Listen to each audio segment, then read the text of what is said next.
हम अब चर्चा करेंगे मलेरिया बीमारी के ऊपर चर्चा करेंगे। मलेरिया संक्रामक रोग होता है, ठीक है। हमारी चर्चा है मलेरिया पर।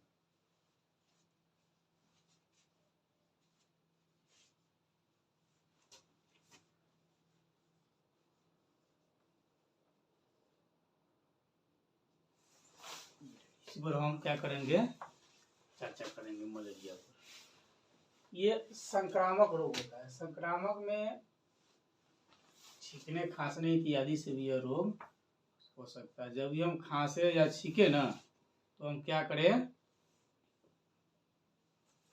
मुंह पर जो है रुमाल या टिश्यू का उपयोग करें। हमारे छींकने खांसने से बहुत सारा बैक्टीरिया निकलता है हमारे अगल बगल वाले लोग के अगर नज़दीक जाता है। जैसे जिस वायु में हम छींकते खांसते हैं ना, तो वायु में जब वो बैक्टीरिया मिलता है तो जो आदमी अगल बगल का रहेगा सांस लेगा तो उसको भी वह बीमारी हो जाएगा। इसलिए ये भी संक्रामक बीमारी होता है, ठीक है। यह प्रोटोजोआ प्लाज्मोडियम के विभिन्न प्रजाति के द्वारा फैलता है, ठीक है।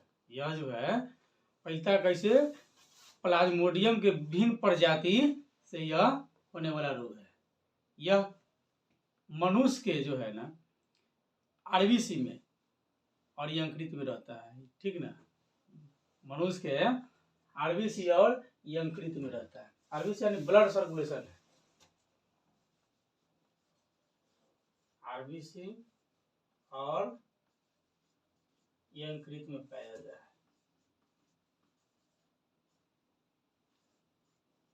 ये रुधिर, इसको देहात में लोग कहता है लीवर। देहाती लोग इसको लीवर से संबोधित करता है कि लीवर होता है। इसमें ये पाया जाता है। कौन, मलेरिया का जो परजीवी जो है वह पाया जाता है। जो पाया उसको कहते हैं प्लाज्मोडियम, प्रोटोजोआ प्लाज्मोडियम कहते हैं।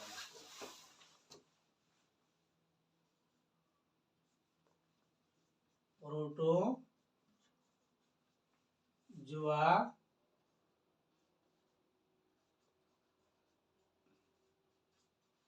प्लाज्मोडियम, ये इसमें पाया जाता है। मनुष्य के रुधिर और यकृत में पाया जाता है। यह मादा मच्छर में अधिक वृद्धि करता है। मलेरिया का जो परजीवी है, जो प्रोटोप्लाज्म जो हम जो पढ़ रहे हैं प्रोटोजोआ प्लाज्म, यह मादा मच्छर में, मच्छर जो होता है उसमें अधिक पाया जाता है, उसमें अधिक वृद्धि करता है उसके अंदर। जब मादा मच्छर किसी मनुष्य को काट लेता है, रात में जैसे व्यक्ति सोए हुए है और मच्छर काट लिया, उससे उस व्यक्ति को क्या हो जाएगा, मलेरिया हो जाएगा। देहात में उसको मलेरिया बुखार कई प्रकार के और भी नाम होता है। तो मादा मच्छर के काटने से यह बीमारी हो जाती है। मादा मच्छर जब काटती है तो उसके लार के साथ अनेक परजीवी मनुष्य के रुधिर में प्रवेश कर जाता है। जब मादा मच्छर काटती है तो उसके लार के साथ कई सारा जो है ना, मतलब ये प्रोटोप्लाज्म प्लाज्मोडियम जो है मनुष्य के शरीर में प्रवेश कर जाता है। तो उससे क्या हो जाता है, लोग को मलेरिया हो जाता है। देहात में उसको मलेरिया बुखार कहा जाता है। अब इसका लक्षण क्या होता है, ये मलेरिया जो बुखार है इसका लक्षण क्या होता है, कैसे लोग हम समझेंगे कि हमको मलेरिया ही हो गया। जैसे हम डॉक्टर के यहाँ जाते हैं ना, तो डॉक्टर साहब हमसे पूछते हैं कि बताइए आपको क्या क्या हो गया। पहले बताने के लिए अगर हम समर्थ है तो, अगर बेहोशी हालत में है तो वो अपना जो है जांच पड़ताल करेंगे कि क्या हो गया है। तो समान रूप से लक्षण क्या, हम कैसे समझेंगे कि हमको मलेरिया बुखार हो गया। तो पहला लक्षण है कि शरीर में कंपन के साथ, शरीर क्या होगा ना, कंपन के साथ, कंपन के साथ कंपपी हो जाए, कंपन के साथ जो है तेज बुखार आता है। मलेरिया का लक्षण है पहला। कंपन के साथ क्या होगा, तेज बुखार आ जाएगा। हम समझेंगे क्या कि मलेरिया का लक्षण पहला हो गया। दूसरा,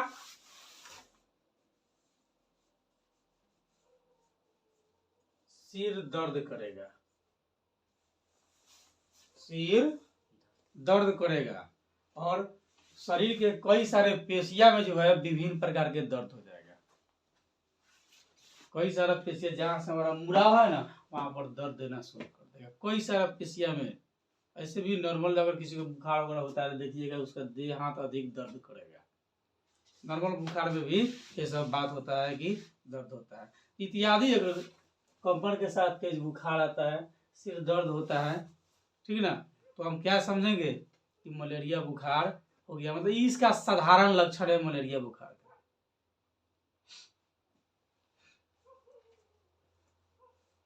अब नियंत्रण के लिए जो है हमको क्या करना चाहिए, ठीक ना, इसके नियंत्रण भी जरूरी है। क्योंकि अगर अधिक हो जाएगा ना, अगर मलेरिया बुखार का प्रभाव हमारे शरीर को अधिक हो जाता है तो उससे बहुत परेशानी हो सकती है अकस्मात मौत भी हो जाए। मतलब कभी कभार ऐसी घटना होने मतलब हो भी सकती है। तो नियंत्रण के लिए हम क्या करेंगे, मलेरिया से पीड़ित व्यक्ति को जो है ना कुनैन दिया जाता है। कुनैन एक पेड़ का छाल होता है, सिनकोना एक पेड़ होता है, सिनकोना एक पेड़ होता है, उसी का छाल जो है मलेरिया के बुखार में दिया जाता है। ये पहले जो है कि पेड़ का पत्ता, छाल इत्यादि पिलाया जाता है। अब ड्रग एजेंसी जो है उन्हीं पेड़ के पत्ते, छाल या बीज जिन जिन चीज से जो दवाइयाँ बनती है उसका वो लोग उपयोग करता है और मार्केट में उसको बेचता है। हम लोग महंगी दाम पर उसको खरीदते हैं, ठीक ना। तो जब मलेरिया बुखार होता है तो उसमें क्या दिया जाता है, कुनैन, यानी कि एक सिनकोना पेड़ होता है उसी का छाल जो होता है उसको कुनैन बोला जाता है। तो मलेरिया के बुखार में उसी को दिया जाता है।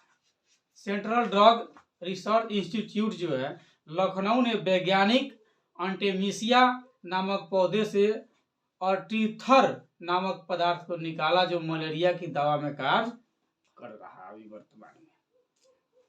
मलेरिया के रोकथाम के लिए हम क्या करेंगे, हम दो तरह के उपाय कर सकते हैं नॉर्मली देहात में। पहली, जहाँ हम सोते हैं मच्छर से बचने के लिए मच्छरदानी का उपयोग करेंगे। रोकथाम के लिए हम क्या करेंगे, हम कोशिश करेंगे हमको मलेरिया नहीं हो, तो हम क्या करेंगे, सबसे पहले मच्छरदानी का उपयोग करेंगे कि हमको मच्छर नहीं काटे, या मच्छर को मारने वाले विभिन्न प्रकार के रसायन का उपयोग करेंगे। वर्तमान समय में तो मच्छर मारने का बहुत सारा रसायन आ गया है। आप घर को बंद कर दीजिए, सारी खिड़की दरवाजा, रात में उसको जला दीजिए, इलेक्ट्रिक में उसको लगा दीजिए स्विच में, उसको ऑन कर दीजिए, 10-15 मिनट में सारे मच्छर मर जाएंगे। उसके अलावा अन्य सारा यंत्र आ गया जिससे आप मच्छर को मार सकते हैं। अगर आप प्योर देहात में रहते हैं, बहुत गरीब आदमी है, आपके पास कोई साधन नहीं है, तो आप आसान तरीका एक ठो कर सकते हैं। अगर अधिक मच्छर लगता है, सरसों का तेल लगा करके शरीर में सरसों का तेल लगा लीजिए और आराम कीजिए, यानी सो जाइए, आपको मच्छर नहीं काटेगा।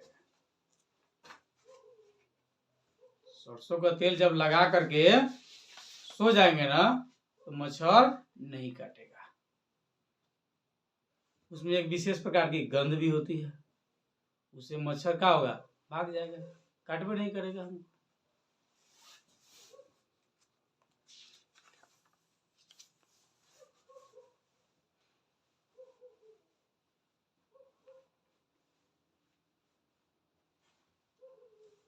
अगर हमारे आसपास में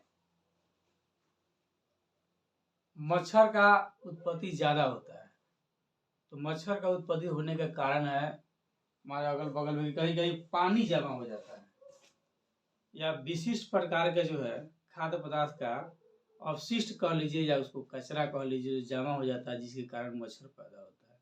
तो घर के अगल बगल में कहीं नली है जहाँ से पानी गुजरती है, पानी अगर जमा हो गया है तो हमें उसमें रसायन डालना चाहिए। अगर नहीं है तो केरोसिन तेल ले जा करके हम डाल देंगे उसमें, उससे भी क्या हो जाएगा, मच्छर वहां से मर जाएगा, वहां रहेगा ही नहीं।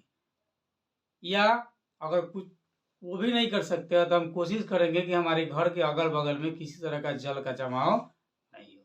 जल का जब जमाव होगा, इसमें विशिष्ट अवशिष्ट पदार्थ जब जाएगा तो क्या हो जाएगा, मच्छर उसमें पैदा होंगे, ठीक ना। और मच्छर जब पैदा होंगे तो वही मादा मच्छर के काटने से मलेरिया बीमारी होती है, क्योंकि मादा मच्छर में जो है मलेरिया बीमारी का जो बैक्टीरिया होता है, यानी कि प्रोटोजोआ प्लाज्मोडियम जो होता है, वो अधिक मात्रा में वृद्धि करता है।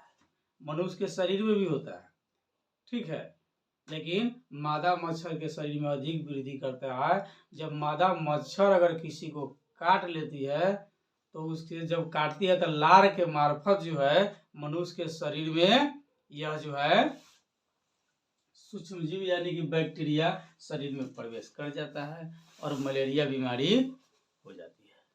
हम निरंतर कोशिश करेंगे कि मच्छर से अपनी सुरक्षा रखें। अधिकतम जो है ना, लगभग 70% मलेरिया का बीमारी मच्छर के काटने से ही होता है। 30% आपके शरीर में अगर एंटीबायोटिक अगर पावर नहीं है तो बीमारी हो सकती है, तो अधिकतम उम्मीद मच्छर के काटने से ही होती है।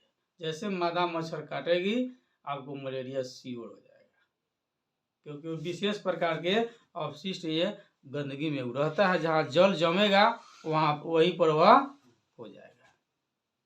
हम इसे नियंत्रण करके मलेरिया बीमारी से बच सकते हैं। यह मनुष्य के लिए घातक बीमारी है।